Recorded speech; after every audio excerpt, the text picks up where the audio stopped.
ಗುರು ಮೊದಲೆಲ್ಲ 2-3 ಸಾಂಗು, ಒಂದೆರಡು ಫೈಟು ಇದ್ರೆ ಸಾಕು ಅಂತ ನಿರ್ಮಾಪಕರು ಸಿನಿಮಾ ಮಾಡ್ತಾ ಇದ್ರು. ಆದರೆ ಇವಾಗ ಕಾಲ ಬದಲಾಗಿದೆ.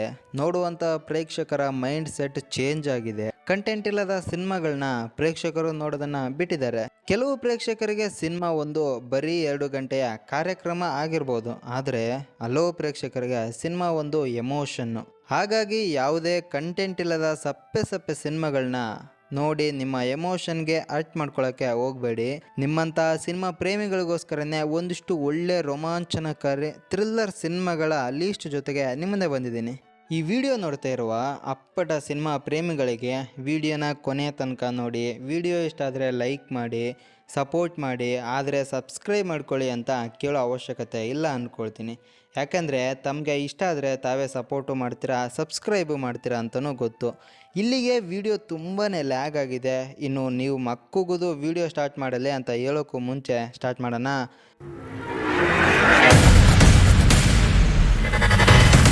ಹಾಯ್ ಹಲೋ ನಮಸ್ಕಾರ ಗುರುವೆ, welcome to KD cine talk. ಈ ಲೀಸ್ಟಲ್ಲಿ ಮೊದಲು ಕಾಣಿಸಿಕೊಳ್ಳುವಂಥ ಸಿನಿಮಾ ನಮ್ಮ ಕನ್ನಡ ಸಿನಿಮಾ ಕೇಸ್ ಆಫ್ ಕೊಂಡಣ್ಣ.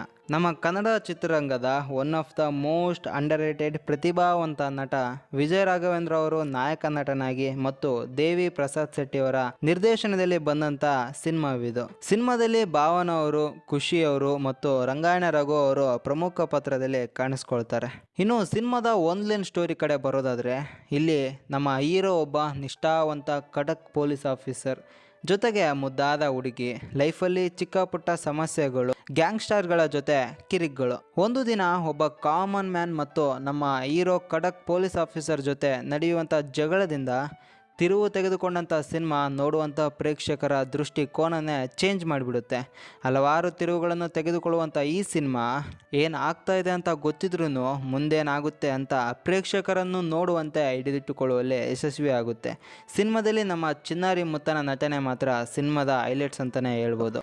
ನನ್ನ ಈ ಲಿಸ್ಟಲ್ಲಿ ಮುಂದೆ ಕಾಣಿಸ್ಕೊಳ್ಳುವಂಥ ಎರಡನೆಯ ಸಿನಿಮಾ ಅಬ್ರಾಹಂ ಓಜ್ಲರ್. ಮಮ್ಮೂಟಿ ಮತ್ತು ಜಯರಾಮ್ ಅವರ ಕಾಂಬಿನೇಷನಲ್ಲಿ ಬಂದಂಥ ಈ ಸಿನಿಮಾ 2024ರ ಮಲಯಾಳಂ ಚಿತ್ರರಂಗದ one of the best thriller ಸಿನಿಮಾವಾಗಿ ಕಾಣಿಸ್ಕೊಳ್ಳುತ್ತೆ. ಒಬ್ಬ ರಿಟೈರ್ಡ್ ಪೊಲೀಸ್ ಆಫೀಸರ್ ನಗರದಲ್ಲಿ ನಡೀತಿರುವ ಸೀರಿಯಲ್ ಕೊಲೆ ಪ್ರಕರಣದ ಬೆನ್ನತ್ತಿ ಕಿಲ್ಲರ್ನ ಹೇಗೆ ಬೇಟೆಯಾಡ್ತಾನೆ ಅನ್ನೋದೇ ಸಿನಿಮಾದ ಲೈನ್ ಸ್ಟೋರಿ. ಸಿನಿಮಾ ಸುರುವಿನಿಂದ ಹಿಡಿದು ಕೊನೆಯವರೆಗೂ ಹಿಡಿದಿಟ್ಟುಕೊಳ್ಳುವಲ್ಲಿ ಯಾವುದೇ ಅನುಮಾನ ಇಲ್ಲ ನಿಮ್ಮನ್ನು. ಈ ಥರ ಸಿನಿಮಾ ಕೊಡುವುದರಲ್ಲಿ ಮಲಯಾಳಂ ಇಂಡಸ್ಟ್ರಿಯವರು ಯಾವ ಥರ ಮಾಸ್ಟರ್ ಆಗಿದ್ದಾರೆ ಅಂತ ಪ್ರತ್ಯೇಕವಾಗಿ ಹೇಳೋ ಅವಶ್ಯಕತೆ ಇಲ್ಲ ಅಂದ್ಕೊಳ್ತೀನಿ. ಈ ಸಿನಿಮಾ ಇನ್ನೂ ನೀವು ನೋಡಿಲ್ಲ ಅಂದರೆ ಡಿಸ್ನಿ ಪ್ಲಸ್ ಹಾಟ್‌ಸ್ಟಾರಲ್ಲಿ ಸ್ಟ್ರೀಮ್ ಆಗ್ತಿದೆ. ಮಿಸ್ ಮಾಡದೆ ಈ ಸಿನಿಮಾನ ನೋಡಿ ಒಂದೊಳ್ಳೆ ಎಕ್ಸ್ಪೀರಿಯನ್ಸ್ನ ತಗೊತೀರ. ಮೂರನೇ ಸ್ಥಾನದಲ್ಲಿ ಕಾಣಿಸ್ಕೊಳ್ಳುವಂಥ ನಮ್ಮ ಕನ್ನಡ ಸಿನಿಮಾ ಶಾಕಾಹಾರಿ. ಇತ್ತೀಚಿನ ದಿನಗಳಲ್ಲಿ ಈ ರೀತಿಯ ಸಿನಿಮಾಗಳು ನಮ್ಮ ಕನ್ನಡ ಇಂಡಸ್ಟ್ರಿಯಲ್ಲಿ ಕಾಣೋದು ತುಂಬಾ ಕಡಿಮೆ ಆಗಿದೆ. ರಂಗಾಯಣ ರಘು ಅವರು, ಗೋಪಾಲ್ ಕೃಷ್ಣ ದೇಶಪಾಂಡೆ ಅವರು ಮೇನ್ ಲೀಡ್ ರೋಲಲ್ಲಿ ಕಾಣಿಸ್ಕೊಳ್ತಾರೆ ಮತ್ತು ಡೈರೆಕ್ಟರ್ ಬೈ ಸಂದೀಪ್ ಸುಕಂದ್ ಅವರು. ಹಾಗೆ ಇದು ಇವರ ಮೊದಲ ಸಿನಿಮಾ ಕೂಡ. ಸಿನಿಮಾದ ಪ್ರಾರಂಭದಲ್ಲಿ 10ರಿಂದ 15 ನಿಮಿಷ ನಡೆಯುವಂಥ ಸನ್ನಿವೇಶಗಳಿಂದ ಪ್ರೇಕ್ಷಕರನ್ನು ಕೊನೆಯವರೆಗೂ ನೋಡುವಂತೆ ಹಿಡಿದಿಟ್ಟುಕೊಳ್ಳುತ್ತೆ.